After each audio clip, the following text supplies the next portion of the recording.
is 6:35. Tonight is a night months in the making. The 2024 Iowa caucus is here. Voters will select their top picks for presidential nominees. And this year, there are some changes to the caucus for Democrats, while Republicans say they are confident results will be released quickly later tonight. So to share more on what caucus goers should expect and need to know, we're going to Local 5's Larissa Millis. You've been out there all morning at the Iowa Event Center in downtown Des Moines. What are some things that people should keep in mind as they head out? It's hard, right? It's hard for them to go back to these voters and say, yeah, good morning, guys. So now, Republican candidates are in town this morning getting ready for tonight. Local 5, we got a chance to speak one-on-one with presidential hopeful Nikki Haley. Haley spoke about her experience as an accountant, mother, and being the wife of a combat veteran. All attributes, she says, make her the best candidate. we can't live in chaos anymore, and we don't want to lead with names in the past. We want to go forward with the future. We need someone who can win a general election. Florida Governor Ron DeSantis is also in Iowa, making his final appeal to voters. In an appearance on ABC this week, he says he's not worried about his low polling numbers. So any one of our voters who are out there bringing friends and family, man, that's going to pack a punch. So we're going to do well, but I like the fact that they're viewing me as an underdog. I think that's better. All right, it is 6:40. Former President Donald Trump now has a new endorsement with caucus day now here. Republican North Dakota Governor Doug Burgum announced his endorsement of Trump at a rally in Indianola over the weekend. He's the first former presidential candidate to back Trump. At his event, Trump urged voters to show up and give him their support. So brave the weather and go out and save America, because that's what you're doing. This is really about saving our country. Now, also important to note this morning, Florida Republican Senator and Trump critic Marco Rubio has endorsed Trump as well. Today is on track to be the coldest caucus in Iowa history, but when asked if that would have any impact, Trump's supporters say the weather won't matter. An astronomical, probably 80 below. After being here in Iowa for the last 20-some years, the blizzard slows us down, but the cold weather won't stop us at all. And Trump remains the front runner in the Des Moines Register's final Iowa poll ahead of tonight. He's the first choice among 48% of caucus goers. Nikki Haley is in second at 20%. Ron DeSantis comes in third with 16%. Now, Local 5 is on your side with a full day of coverage ahead. We'll be at the precincts giving you team coverage on air, and you can also stay informed with our continuous coverage at weareiowa.com and We Are Iowa Plus starting at 7 p.m. It was absolutely horrifying. Like, that's one of the worst moments of my entire life, but the best phone call I got was saying that they were okay. At 6:32, the city of Perry is still grieving this morning after a shooting at Perry High School on Thursday. Across Iowa, Governor Kim Reynolds has ordered flags to be at half-staff through Sunday. Police got an active shooter call to the school at 7:37 Thursday morning. The call came in about 20 minutes before the first day of the spring semester was set to begin. Perry police officers responded within minutes. They immediately got in and saw students and faculty either sheltering in place or running from the school. Police have identified the suspected shooter as 17-year-old Dylan Butler, a student at the school. Police say he had a pump-action shotgun and a small caliber handgun. 6 people were shot. One of them, a 6th grader, died. At this hour, that student has not yet been identified. 5 others were injured. ABC reports Perry High School principal Dan Marburger is one of those hurt. Officers say Butler was found dead with an apparent self-inflicted gunshot wound. And there are still many unanswered questions around this tragedy, and Local 5, we're on your side working to get you answers.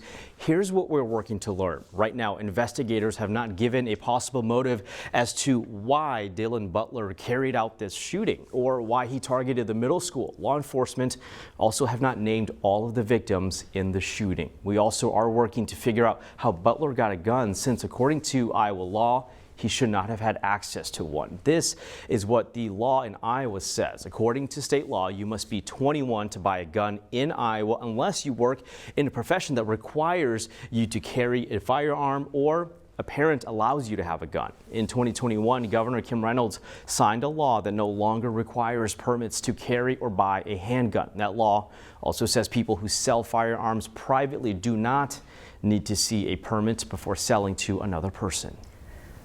Reaction from the world and the community of Perry itself has been emotional. We have live team coverage. Local 5's Dana Searles is outside of Perry High School on resources to help with coping through this tragedy. But first, let's get to Local 5's Larissa Mills on how the community is supporting itself following a vigil Thursday night. Larissa.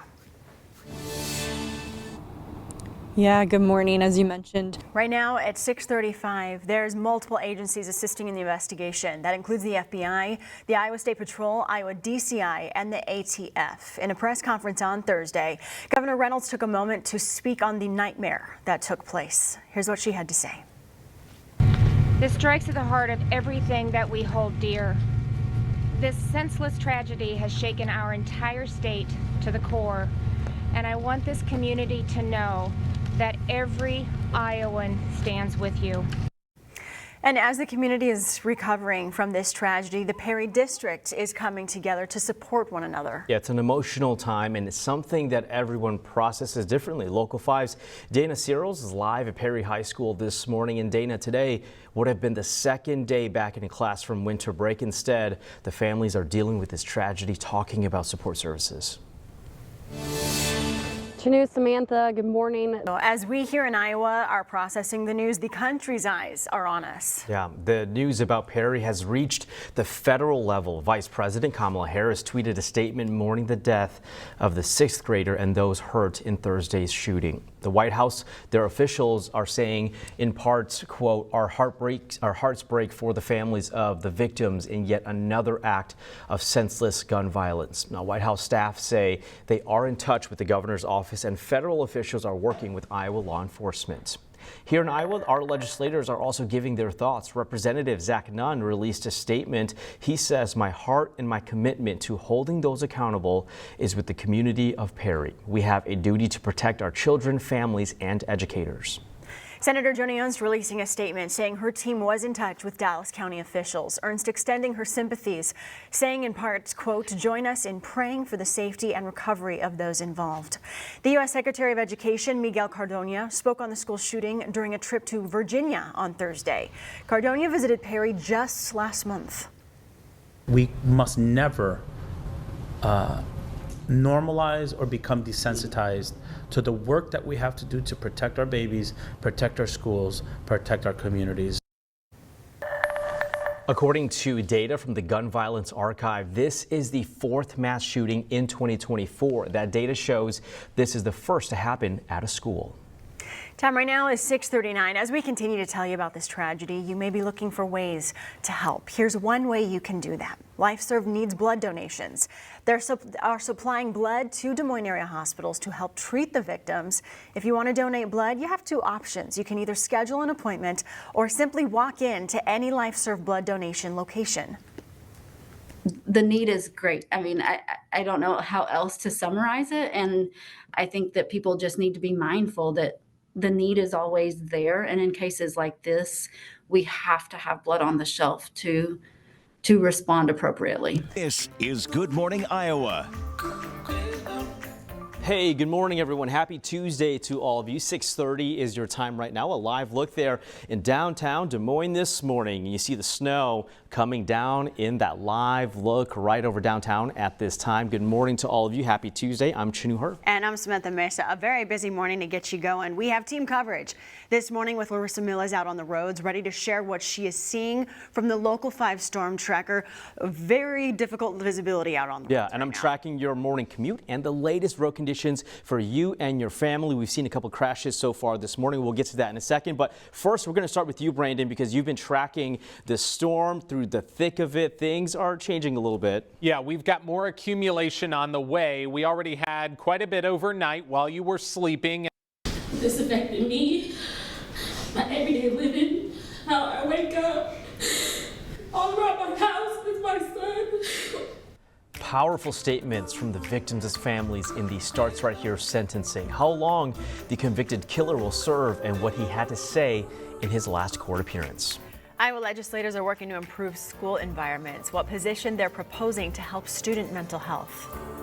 And we are back to our bitterly cold ways, but this blast won't last quite as long. I'll let you know when temperatures warm up and if they'll stay there.